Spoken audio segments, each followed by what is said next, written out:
I sit and look at my future ex-wife, Laura, and my asshole best friend. We've been married for 25 years. Robert and I have been friends for 23 years. My ex-best friend became a total shit the moment he first started cheating with my wife. "Listen, Steve, you don't need that gun," Bob said. "Whatever it is, we can discuss it rationally. You have nothing to fear from me. Please take your finger off the trigger." My Glock 45 lay flat on the armrest of my chair, my finger resting on the trigger. "I don't think it will be good for my health. After all, you outweigh me by 60 pounds, and 6 inches taller. I saw pictures in your house with your Navy SEAL buddies.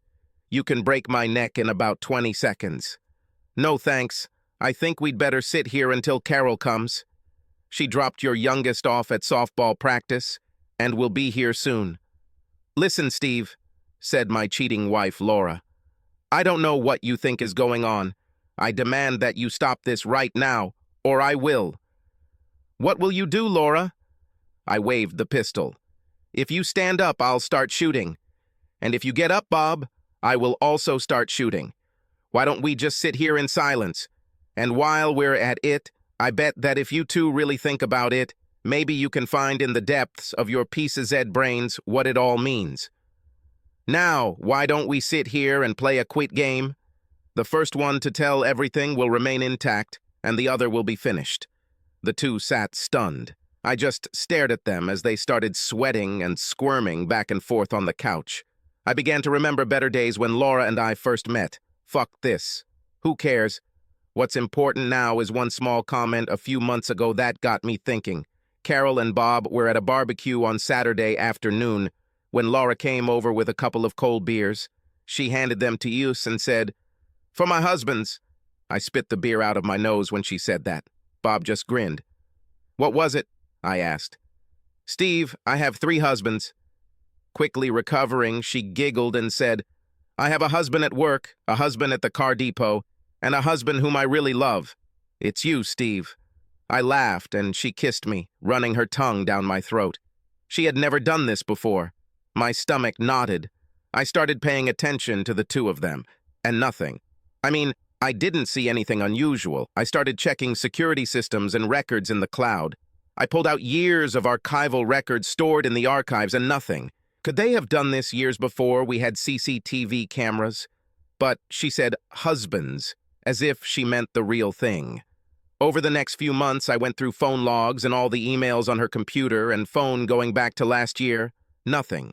I knew they both worked in a government office where there were CCTV cameras everywhere. There was nothing they could do to avoid getting caught. I checked the credit card receipts I had saved for years, and again, nothing. It seemed like they were only together in the car. They never left early or in different cars to go to work. They only traveled alone when one of them was sick, or to family events or on vacation. They were always home at the allotted time. The only time they returned home late at night was when they got stuck in heavy traffic due to an accident. An hour and 15 minutes, give or take, every day. They never went to conferences or seminars. Perhaps my instincts let me down. That was until Bob came in 6 weeks ago, and then my oldest son, Eric. They both left at the same time. That's when I noticed that they both had the same build in the back. I went online and ordered at-home DNA test kits for my children, Eric, Todd, and my youngest, Anne. I asked them not to tell their mother anything. I wanted to surprise her for her birthday. Carol came into the house. "Surprise! Happy birthday, Laura," I shouted. Carol tossed 3 plain vanilla envelopes onto the coffee table in front of them. "What is this?" Laura asked. "Carol and I want you two to open them and read them. Then I'll tell you." "Oh, damn. I think they're self-explanatory." I snorted. They slowly reached out and opened each one. Laura turned pale at first glance. Robert vomited into a basket by the sofa. She grabbed the other 2, read them, and cried, "I'm so sorry, Steve. I never wanted to do this to you. I thought they were yours. I guess I miscalculated the timing of when I was fertile." Robert came to his senses and began to beg. She promised me that she would be safe. I would never cuckold my best friend. We weren't best friends.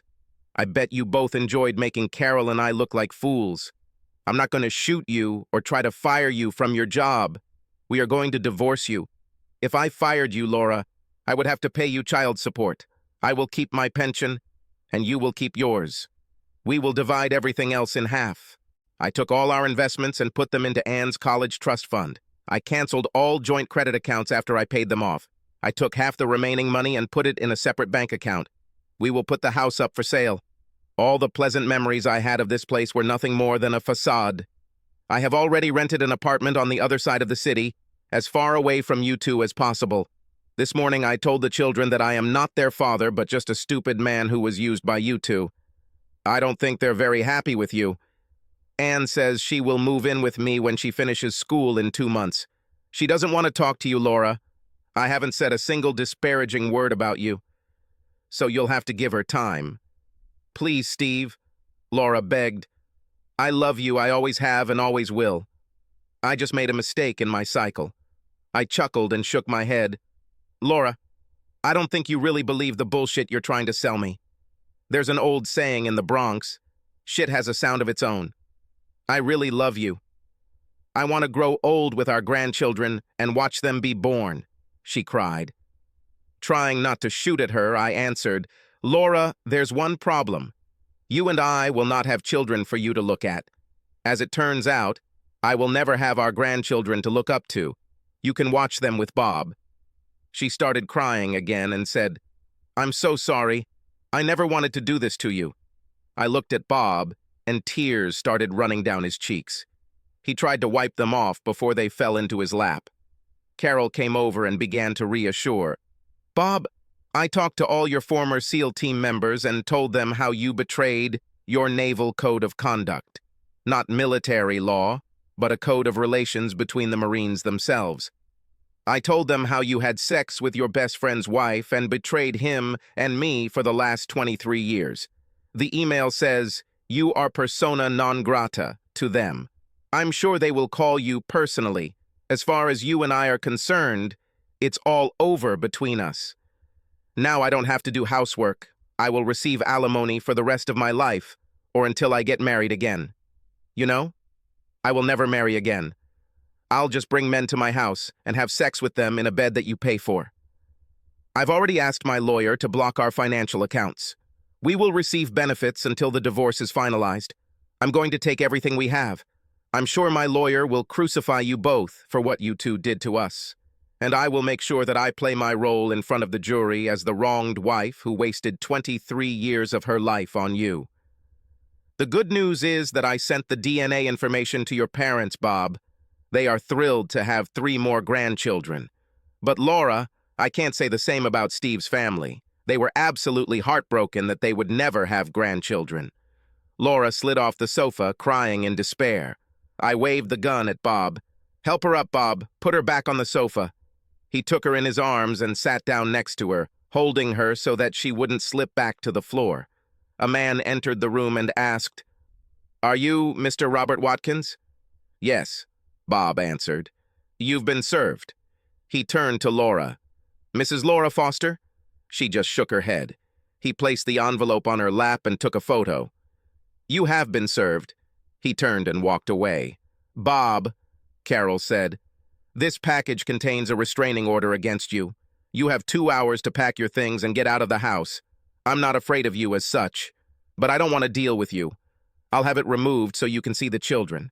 I think you can move in with Laura. Laura, I want you to go away for the weekend.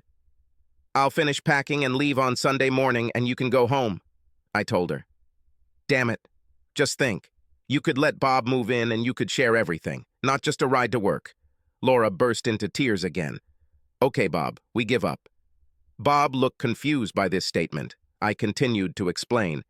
Carol and I were wondering how you two got away with this for so long. Well, at least until the day she called you one of her husbands. Since it doesn't matter anymore, tell us how you two cuckolded me all these years. Bob sighed and slowly shook his head and said, In the car, while we were driving back and forth to work. Carol and I looked at each other in disbelief. Like this, he said. In the car, never anywhere else. When did it start? About a year after we started traveling together. We both had stress after a working day, and we figured out how to relieve it. Did you need to relieve stress after a hard day at the office and fighting traffic jams? Do you remember that week when I left to take care of my sick sister? You begged me to come home because you were going crazy, and this was just a week later. Laura, what about poor Steve? He was cooking dinner and making sure the house was in order and the kids had their homework done by the time you got home. You know, Steve, maybe we should have had an affair since we were under pressure to always take care of everything by the time they got home. Carol asked Bob, "You insisted on buying a van, so that's why you wanted this? Well, Bob, I think you two will get up and leave now. As for me, I never want to see you again. You and Carol have children, so I guess you two still have children to raise. I will no longer attend family gatherings since you and Carol have children, and you and Laura have children together. This will make the party interesting without me." Bob looked at me and said, "Steve, I'm sorry that I was your children's biological donor, but you are their real father. Somehow this doesn't make me feel better. Now, you two leave. Laura, you can come back on Sunday. Carol helped me pack your bag for the night, and your parents are waiting for you." I was sitting in my chair drinking my Jack and Coke when I felt soft hands rubbing my shoulders. "You have so much tension in your shoulders," she said, leaning over me and whispering in my ear. "I want to take it all off." Pressure. How about a little revenge sex? The divorces passed and Bob moved in with Laura. It didn't last long. It's interesting that they stopped driving. I continued to see Carol. Subscribe to our channel so that your second chaff doesn't cheat on you, and go ahead and listen to the next story, because this story is nothing compared to the next one. If you're under 18, don't even think about listening to the next one.